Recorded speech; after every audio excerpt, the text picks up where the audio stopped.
Welcome to The Grace Period, where we get real about attorney mental health and well-being and pull back the veil on the high-stakes world of big law. I'm your host, Emily Logan Studman, a commercial litigator, partner, and someone who believes there's always room for a little more grace, even in a high-stakes profession. On The Grace Period, I share real stories from my own journey in big law. I invite you behind the scenes, past the billable hour, to talk about what it means to stay human in a demanding field. Whether you're a lawyer, a legal professional, or someone trying to find your footing, this space is for you.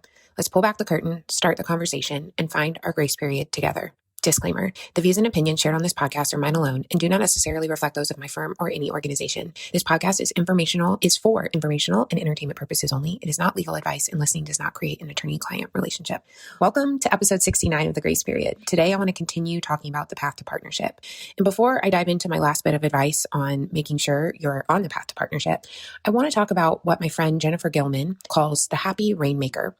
Jennifer wrote a novella called The Happy Rainmaker, and in it, she defines pillars that rainmakers use to mark their lives and mark their journey as a partner who develops, sustains, and enjoys a book of business. I think her book, which is available on Amazon, and it's Jennifer Gilman, Gillman, The Happy Rainmaker. Her book captures so much of what I try to talk about in building a sustainable practice, in having a career with some longevity to it, and one that we don't just get through, but we actually enjoy. If you are looking for some insight on that, I cannot recommend her book enough. And here, I'll just take a very brief moment to talk about what those pillars are. It is caring for yourself, self-care and taking care of your health, mental health, physical health, spiritual health, defining boundaries and sticking to them. It is planning intentionally and learning continuously, doing all of these goals and steps with intention and having a growth mindset while you do them. And then thinking about designing your legacy. What do you want to leave behind as the impact of your practice, and a practice that has longevity and that you enjoy? Sustainable success is possible, but we have to make it a priority. And you can do that by doing all the things I talk about on my podcast,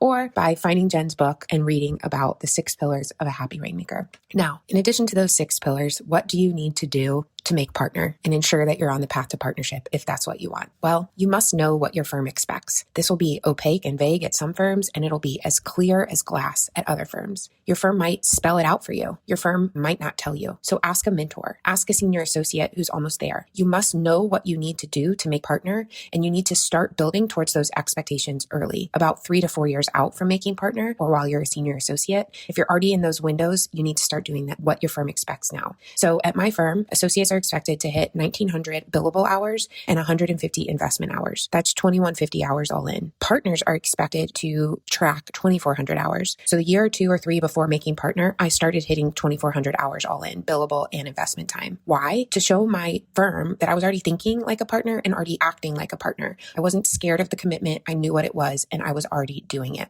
For some of you, you will need to have your own book of business. That was not required at my firm, but it will be for some of you. And you can't just turn that on in the 365 days before you make partner. You need to start laying the groundwork for that as soon as possible. You need to, for some of you, have what's called managing credit on your files. That's where I excelled. I started increasing the dollars in the door, so what clients were actually paying for my work, and I started getting credit for leading files and managing clients. At my firm, we call that managing credit. What it takes to make partner will be different at every firm. It might be different in every office of your firm. It might be different from practice group to practice group, but it's important that you know what is required, and you start doing that or building towards that in those last 2 to 3 to 4 years as you're approaching partnership. Lastly, you got to tell your firm that this is your goal. You need to tell your firm that you want to be partner. You need to make it known. They will not assume this for you. You need the decision makers to know you're on that path and this is what you want. This was extremely uncomfortable for me. I remember when a leader at the firm sat me down and said, "Have you told your boss, the decision maker in my life, that you want to be partner? Have you called them and told them this?" No. Why would I have done that? I just thought they knew.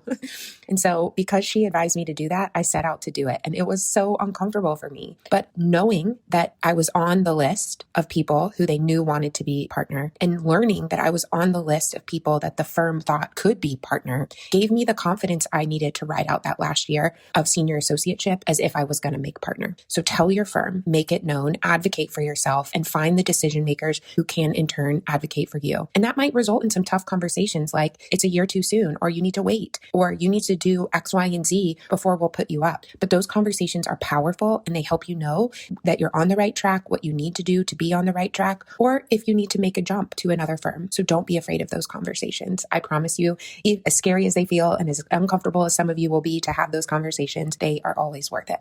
I hope you've enjoyed these last few episodes about the path to partnership, and I hope they've shed some light on what you can and should be doing if that is your goal. Thank you for joining me on this episode of The Grace Period. Remember, you don't have to choose between your well-being and your ambition. By setting boundaries, building supportive habits, and giving yourself permission to pause, you can thrive in law and in life. Until next time, take care of yourselves and each other. That is the path to our grace period. Disclaimer: the views expressed here are solely my own and do not represent the official policy or position of my firm or any organization. This podcast is for informational and entertainment purposes only, not professional or legal advice, and listening does not create an attorney-client relationship.